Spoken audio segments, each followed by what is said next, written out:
हरे कृष्णा। प्रिय दर्शकों, स्वागत है आपका। आज मैं उपस्थित हूँ एक ऐसे महनीय व्यक्ति की कुंडली लेकर के जो इन दिनों विवादों में फंसे हुए हैं। यह लड़ाई है वर्चुअल वर्ल्ड की, आभासी दुनिया की।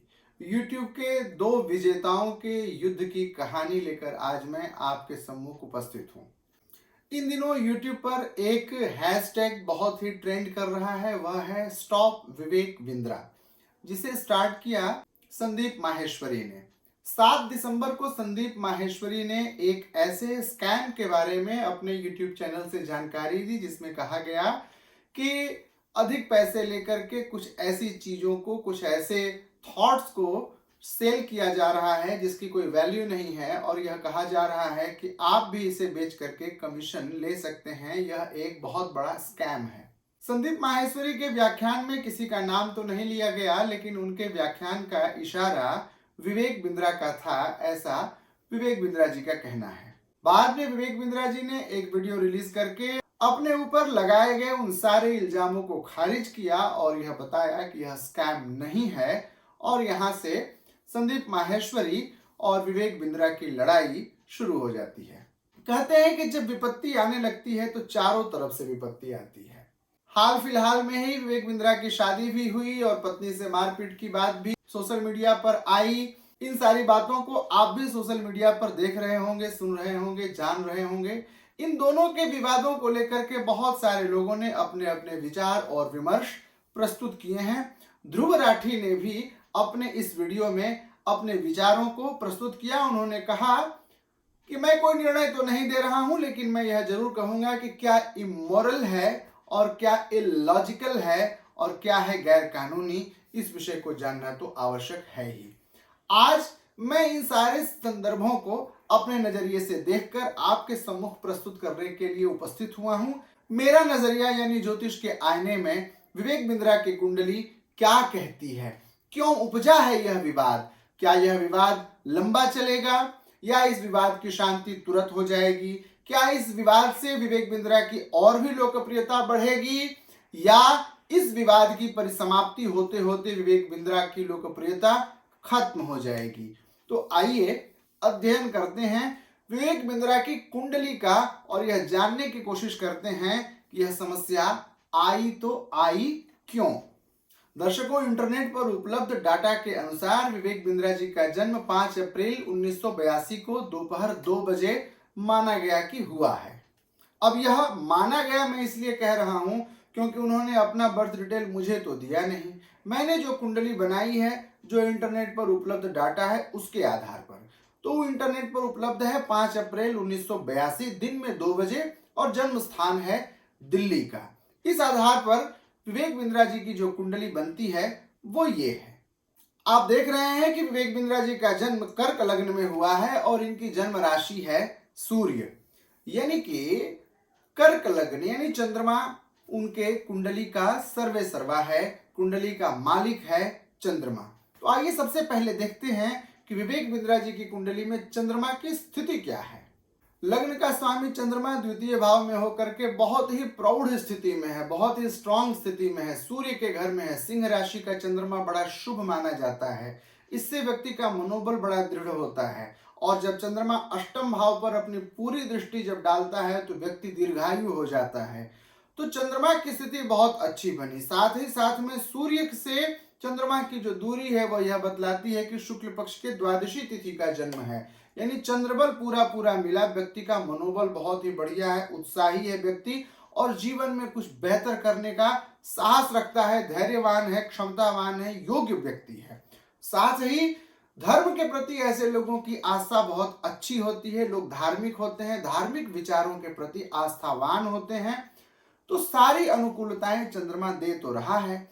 व्यावहारिक जगत में इनके वीडियोस के माध्यम से हम यह देखते आए हैं कि विवेक बिंद्रा जी हमेशा गीता को प्रमोट करते हैं और इन्होंने कई बार अपने वीडियोस में यह भी बतलाया कि गीता के विचारों को, भगवान कृष्ण के विचारों को एमबीए के छात्रों के लिए किस प्रकार से उपयोगी बनाया जा सकता है, इन विषयों का रिसर्च मैंने किया और मेरे इन सारे वीडियोस में मेरे इस बड़ा बिजनेस जो कारोबार मेरा है इसमें गीता का बहुत बड़ा योगदान है। तो दूसरे भाव में चंद्रमा का बैठना, अष्टम भाव पर चंद्रमा की पूरी दृष्टि का होना, सूर्य और चंद्रमा की अधिकतम दूरी के कारण, आमने सामने के करीब होने के कारण द्वादशी तिथि का होना, शुक्ल पक्ष का जन्म होना बहुत ही अनुकूलता व्यक्त करता है। व्यक्ति बहुत ही ऊर्जावान होगा। कर्क लग्न जो है वह जल तत्व का लग्न है और ऐसे व्यक्ति के शरीर में स्थूलता पाई जाती है, स्थूल काय होते हैं और ये जब बोलते हैं तो उनके मुख से थूक के छींटे आते हैं, ऐसा अनुभव पथ में आता है। और ये सारी बातें अक्षरशः विवेक बिंद्रा जी के व्यक्तित्व से प्रतिदर्शित होती हैं। इसलिए यह लगता है कि जन्म समय बिल्कुल सटीक है और यह जन्म लग्न, जो जन्मांग चक्र, जो जन्म कुंडली है, यह अवश्य ही विवेक बिंद्रा जी की है।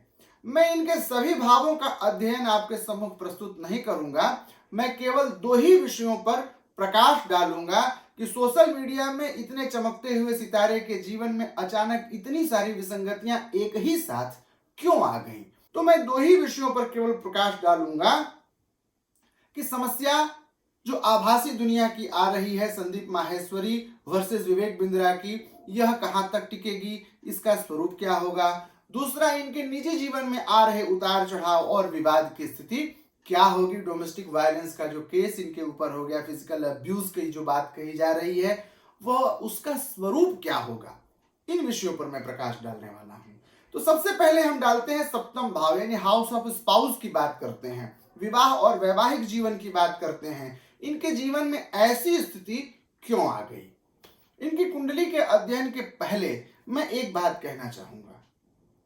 जीवन में दर्शकों, आपके चाहे जितनी भी विषमता आ जाए, जितनी भी विसंगति आ जाए, लेकिन हमें हिंसक नहीं होना चाहिए, मारपीट की स्थिति नहीं आनी चाहिए और खास तौर से अपनी पत्नी के साथ, अपने पति के साथ, अपने परिवारी जनों के साथ मारपीट की नौबत आने ही नहीं देनी चाहिए। इतनी हिंसा की स्थिति आ कैसे जाती है, यह बहुत विचारणीय है। शास्त्रों ने कहा कि यत्र नार्यस्तु पूज्यन्ते रमन्ते तत्र देवता। जहां नारी की पूजा होती है वहां देवता रमण करते हैं, और जहां नारी की भर्त्सना हो, जहां उसके साथ में हिंसा हो, मारपीट हो, वहां तो दुर्भाग्य आना ही है, आना तय है, सुनिश्चित है। तो इसलिए मैं तो यह मानता हूं कि जब से उनके जीवन में ऐसी विसंगति आई, मारपीट की नौबत यदि आई, विवेक बिंद्रा ने ऐसा व्यवहार किया, तो इनका दुर्भाग्य आरंभ हो गया। अब बात कर लेते हैं विवेक बिंद्रा जी के सप्तम भाव पर। विवेक बिंद्रा जी के सप्तम भाव का स्वामी यानी पत्नी के भाव का स्वामी ग्रह है शनि। वह वक्री है, तीसरे भाव में बैठा हुआ है, साथ में मंगल के युति किया हुआ है, मंगल भी वक्री है। शनि और मंगल का जब संयोग हो जाता है अथवा सप्तमेश शनि विपरीत स्थिति में जाकर के फंस जाता है, सप्तम भाव में स्वयं हो जाए अथवा मंगल या शुक्र के साथ में शनि की युति हो जाए, शनि या राहु की परस्पर युति हो जाए, तो व्यक्ति के जीवन में विवाह और वैवाहिक सुख का सर्वथा अभाव रहता है। 82 का जन्म है, 6 दिसंबर को शादी हुई और ज्यों ही अभी हाथ की मेहंदी छूटी भी नहीं थी कि लड़ाई हो गई। मारपीट की स्थिति ऐसी बनी कि मामला मुकदमा और एक पर एक मुसीबत ऐसी। तो ऐसी हिंसक स्थिति आई क्यों? ऐसी हिंसक स्थिति आई शनि और मंगल की परस्पर युति के कारण। तो विवेक बिंद्रा जी की कुंडली में सप्तम भाव की स्थिति, सप्तमेश की स्थिति और सप्तमेश के योग की स्थिति अच्छी नहीं हुई, जो कि यह व्यक्त करता है कि इनके जीवन में पत्नी का सुख का सर्वथा अभाव रहेगा। यही कारण रहा कि 82 का जन्म है, 41 वर्ष से अधिक उम्र के बाद यदि इनकी शादी भी होती है तो तुरंत मेहंदी का रंग भी नहीं छूटा और लड़ाई की स्थिति बन गई, विवाद की स्थिति बन गई और अब यह मामला कोर्ट में लंबित है। इसके अतिरिक्त शुक्र से सप्तम भाव का भी जो स्वामी होता है वह पत्नी का ही होता है। शुक्रात सप्तम गो भार्या, शुक्र की स्थिति जहां पर है वहां से सप्तम भाव का स्वामी ग्रह है सूर्य, और सूर्य बैठा है नवम भाव में। जिसके साथ में बैठा है वह ग्रह है बुध और वह नीच का है। जब नीच के साथ में पत्नी के भाव का स्वामी जब युति कर लेगा तो वह नीचता ही व्यक्त करेगा।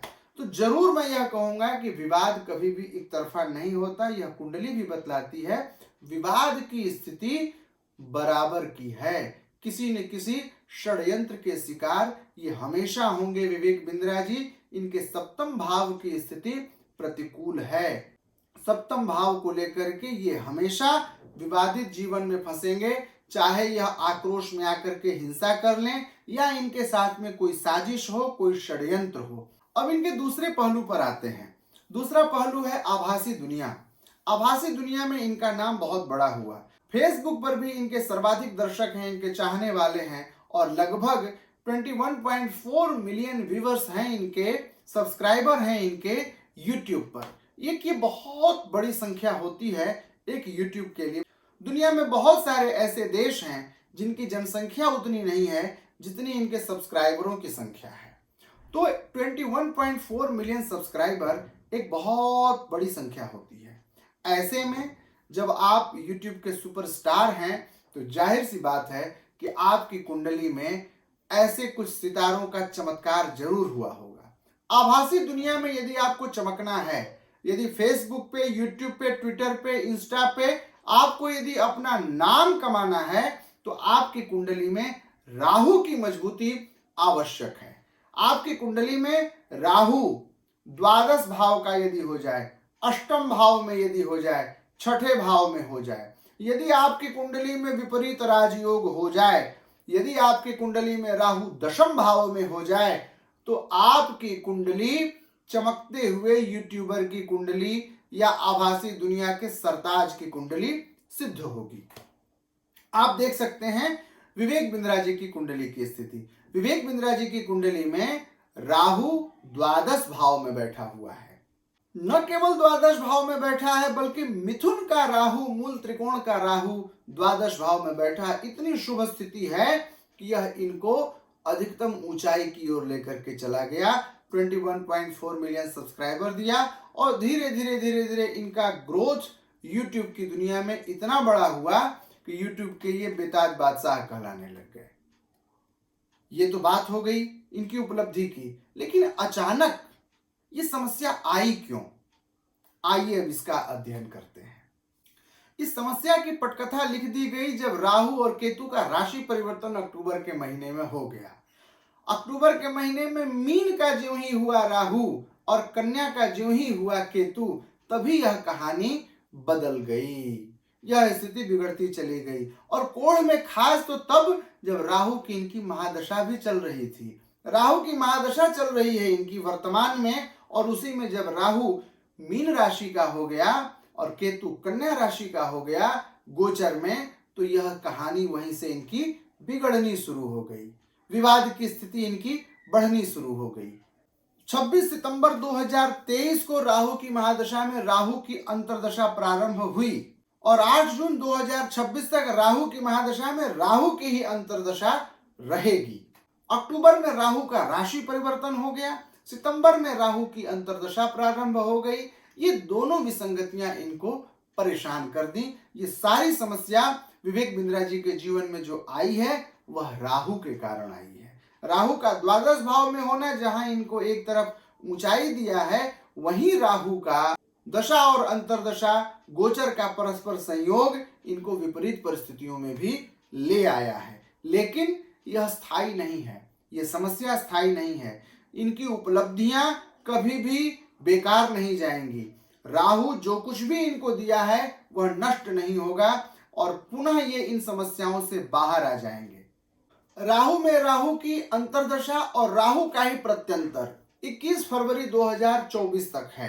मेरी गणना के अनुसार जो ही राहु का प्रत्यंतर खत्म होगा वहां से इनकी समस्याओं का अंत आरंभ हो जाएगा। यद्यपि प्रत्यंतर में जब बृहस्पति आएंगे तो समाप्त नहीं होने वाली है समस्या, लेकिन यथावत बनी रहेगी। और बृहस्पति ज्यों ही खत्म हो जाएंगे प्रत्यंतर में, जुलाई 2024 को ज्यों ही राहु की महादशा में राहु की अंतर्दशा और बृहस्पति की प्रत्यंतर दशा समाप्त होगी, त्यों ही विवेक बिंद्रा जी की सारी समस्याएं समाप्त हो जाएंगी। विवेक बिंद्रा जी को धैर्य नहीं खोना चाहिए, क्योंकि यह कहा गया है विपत्ति धैर्यम। रश्मि रथी के रचनाकार रामधारी सिंह दिनकर ने कहा, सच है विपत्ति जब आती है कायर को ही दहलाती है, शूरमा नहीं विचलित होते, क्षण एक नहीं धीरज खोते, विघ्नों को गले लगाते हैं, कांटों में राह बनाते हैं। तो विवेक बिंद्रा जी को मेरा यह संदेश है कि चाहे दुनिया कुछ भी कहे, आपकी लोकप्रियता घटने वाली नहीं है। थोड़े समय के लिए यह आंधी आई है, यह आंधी छट जाएगी। विपत्ति से आप बाहर निकलेंगे और सारे मामले मुकद्दमों से आप बरी हो जाएंगे। आपके सारे मुसीबत आपके लिए अनुकूल बन जाएंगे, बशर्ते आप धर्म का आचरण करें, स्त्री का सम्मान करें, स्त्री के प्रति कभी भी आप हिंसक मत बने। आप सदाचरण को प्रेरित करने वाले व्यक्ति हैं, आप एक मोटिवेशनल स्पीकर हैं, आप बड़े बड़े बिजनेस फर्म को परामर्श देने वाले व्यक्ति हैं। आपको अनुकूल आचरण करना चाहिए। ग्रहों की प्रतिकूलता बीतते ही 21 फरवरी 2024 से आपकी अनुकूलता प्रारंभ हो जाएगी और जुलाई 2024 बीतते बीतते आपकी सारी समस्याएं समाप्त हो जाएंगी। तो दर्शकों, यह था विवेक बिंद्रा जी की कुंडली का आकलन जो हमने अपने नजरिए से देखा। आपको यह कैसा लगा, आप मुझे कमेंट बॉक्स में जरूर बताइएगा। जब भी कभी मैं किसी की कुंडली का अध्ययन करता हूं तो बहुत सारे लोग अपना बर्थ डिटेल मुझे देते हैं कि मेरे बारे में भी कुछ बताइए। यदि आपको ऐसा लगता है, आपको कुछ जानने की जिज्ञासा है, तो कमेंट बॉक्स में आप मुझे अपना बर्थ डिटेल जरूर भेजिएगा। साथ ही मैं स्क्रीन पर अपना नंबर भी फ्लैश कर रहा हूं, आप उस माध्यम से भी मुझसे जुड़ सकते हैं। यदि आपकी रुचि ज्योतिष शास्त्र में है तो आप हमारे चैनल पर बने रहिए, हमारे चैनल को सब्सक्राइब कर दीजिए और बेल आइकन को प्रेस कर दीजिए। प्रतिदिन शाम 7 बजे मैं ऐसे ही रोचक कार्यक्रमों को लेकर के उपस्थित होता हूं। कल पुनः शाम 7 बजे आपसे मिलेंगे। तब तक के लिए मुझे विदा दीजिए। जय श्री कृष्णा।